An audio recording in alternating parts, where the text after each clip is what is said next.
Hey gang, it's Rob from Crotch Rocket TV, and today we're in the Crotch Rocket TV garage because a couple of Fridays ago I had a pretty bad crash at a track day and did some pretty severe damage to the bike. So I've got to get that fixed before the next race in about 3 weeks, and there's a lot to do. This is what the bike looked like right after the crash. As you can see, the left side fairing got completely torn off and destroyed. The radiator is destroyed. And unfortunately the frame got ground down to the point where there's a hole in it, which meant that it was leaking gas everywhere, and I'm just grateful I didn't go up in flames sliding down the track. It also meant that I thought I was going to have to replace the frame, which is not inexpensive to do. So that being the case, I decided to try and fix it. You know, I think it's going to work. So I thought you might be interested in seeing how we did that or how that's going to be done. Here's the way the bike looks now. As you can see, there's got the tail section off, which is destroyed. Got the side fairing off, again destroyed. The radiator's gone. I already got started on some of the framework, and obviously this has been sanded down, and I patched the hole with JB Weld at the track so I could get the bike home. Once I got it home, I sanded that down, and then I got some of this this two-part epoxy putty. It's called Quick Steel, and I think JB Weld makes a version of this as well. And I started just layering this on, mixing it up and layering it on the frame, and it cures really quickly. Only about a 5-minute working time on this. So I found it's better to use small pieces, small amounts, and just layer them on as opposed to mixing up one big wad and trying to mold it in there, because it gets hot and it goes off quickly. So once I got all that kind of layered in there and molded close to what I thought I'd need, then I started sanding it, obviously, and you know, got it shaped pretty good, I think. There's still a few little areas in it that need some work, but for the most part I think that's going to work. It's really obviously very strong and very hard, but I just want to make sure that I've got enough strength around here to really repair the structural damage as well. So I'm going to be experimenting with some treatment in here to make this even stronger. But we'll be getting to that later.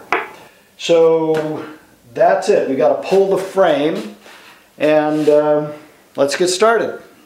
So it's really important to stabilize the rear of the bike, because when you take the frame off, the swing arm and the motor just kind of flop around, and if you don't really have it well stabilized and tied down, it can really lead to problems. So I like to take these ratchet ties and really tie the thing down. Now, if you don't have a lift like I've got this, I'd recommend maybe like a 2x6, long enough to get some screw eyes in and roll the bike up on top of it and then tie it down with something like that.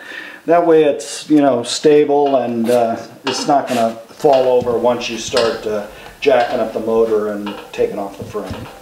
First thing is always to disconnect the battery.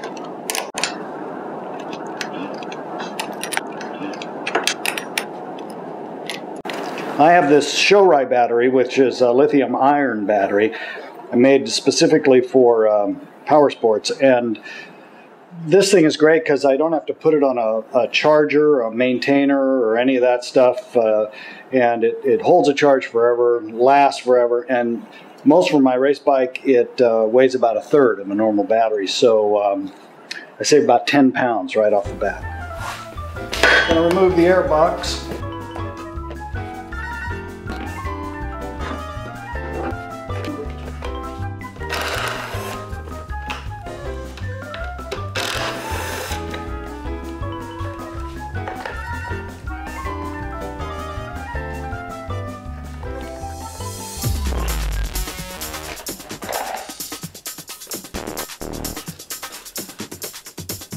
Then I'm going to disconnect all the large electrical connections just to give myself as much working room as possible.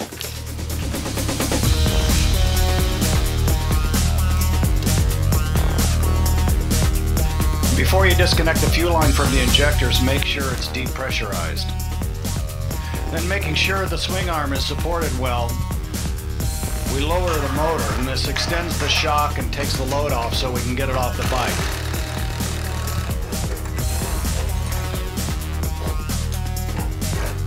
Then we remove the subframe bolts, 2 on the left side, 1 on the right, and take out the top shock bolt.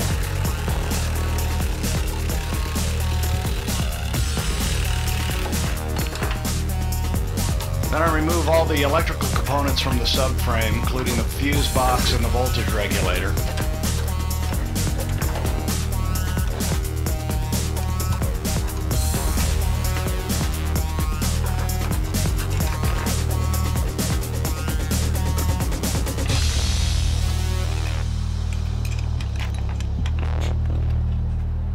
Once we get the last ground strap off, we can get rid of the subframe.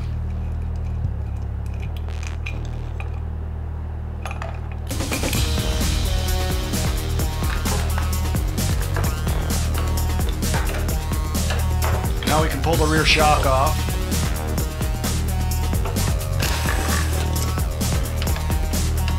And take the heel guard off the right side of the bike so we can get to the pinch bolt on the rear engine mount.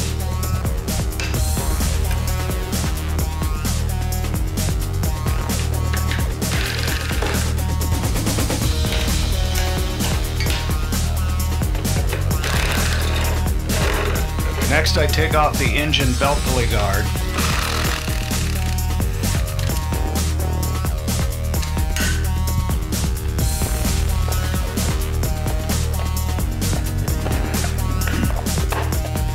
So I can get to the left side rear engine mount bolt.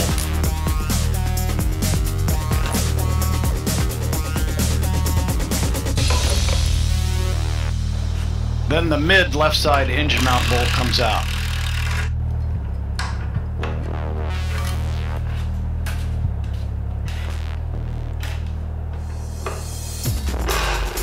Next, I remove the ram air intake scoop that's attached to the frame so that I can reposition the hoist strap to support the frame once I remove the last 2 front engine mount bolts.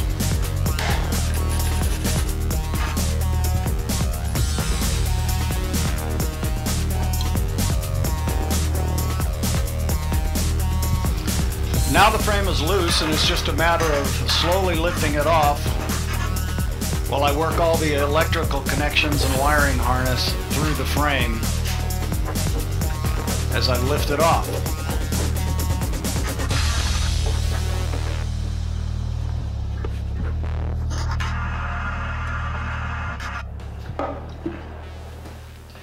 Well, there you have it. The frame's off the bike. Tomorrow we'll start painting it. And while that's drying, we'll do a few other extra little repairs in here that need to be done. And then we'll get the frame back on and then get started on the swing arm. So see you next time. Thanks for watching.